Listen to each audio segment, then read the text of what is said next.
3장 바울과 유대 전통입니다. 바울은 당시 있었던 모국어 히브리어 성경도 잘 읽고 제2외국어인 로마서 성경도 줄줄이 깨고 있었습니다. 그 중에서 특히 아담이랑 아브라함 이야기를 자주 인용하지요.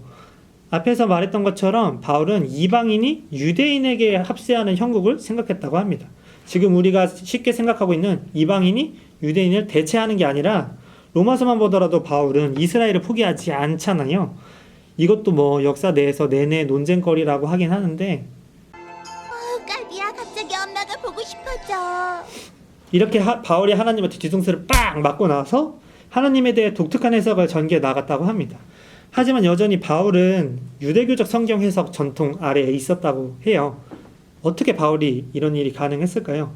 해석은 듣도 보도 못한 해석을 하는데 여전히 자기는 정통에 속해 있다네? 말이 되는 이야기입니까? 그런데 따란 짜자잔 알고 보니 당시의 유대인들이 다 이랬다는 거예요. 여러분이 잘 아는 권력가, 정치하시는 분들, 사두개인, 죽도밥도 쓰면서 신앙만 외쳐대는 바리새인, 그리고 칼 들고 하나님의 심판이라며 테러하는 열신당, 마지막으로 사막 동굴에 짱 박혀가지고 연불만 회는 SNF파, 아니면 해외 국적을 취득하고 나서 로마야에 발 담그고 사는 필론, 요세푸스, 하여간 진짜 많은데 이 사람들이 구약 성경과 하나님을 자기 멋대로 해석하고 있다 이 말입니다. 자기들끼리는 무슨 정통이냐? 정통은 우리야. 너네가 왜 정통이야? 우리 빼고 다 불쭉 들어갈 거야. 이러고 서로 본토 친척 유대인을 가려내기를 하는데 저기 바깥에서 보기에는 쟤네 어차피 다 유대인 아니에요? 이런 꼴인 거예요. 여기에 그리스도인들하고 바울도 한 숟가락 더 얹어도 크게 차이 안 나는 거죠. 그래도 얘네 유대인들이 최소한 지켜야 할 암묵적인 룰 두 가지가 있었습니다. 첫째, 성전에 대한 경외심과 둘째, 율법에 대한 충성심. 이게 바로 그 두 가지예요. 뭐가 진짜 성전이고 뭐가 진짜 율법이냐 이건 또 해석은 사람마다 다 달라. 그래도 이 두 가지에 대한 거는 명시적으로는 국룰이었어요.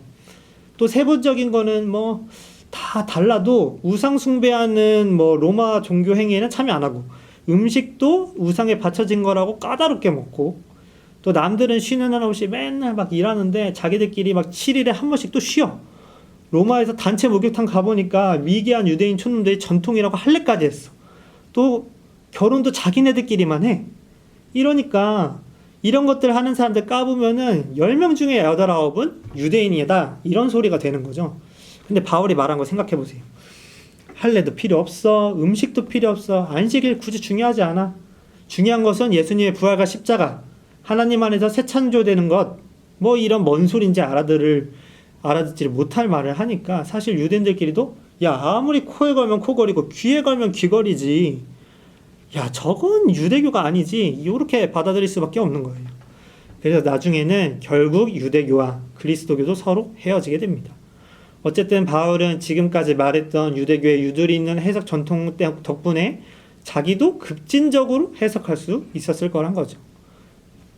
바울이 신학적으로도 거의 탈유대교급 그렇게 바뀌었습니다. 예수님에 대한 경험을 한 뒤로 바울의 천상천하 유아독존 유일신 하나님에 대한 이해가 갑자기 예수님에 대한 투탑으로 나눠졌어요. 더 나가면 성령님까지 3대장인데 사실 이건 지금 너무 쉽게 말해서 오해의 여지가 좀 있습니다. 이것에 대해서 나중에 따로 얘기할 기회가 있었으면 좋을 것 같아요.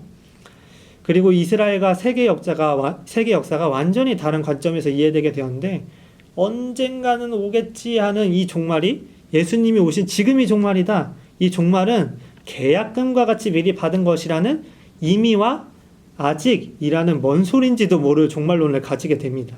그리고 모든 것의 기준이 바로 예수님으로 바뀌게 된 놀라운 재해석을 하게 되는 거죠.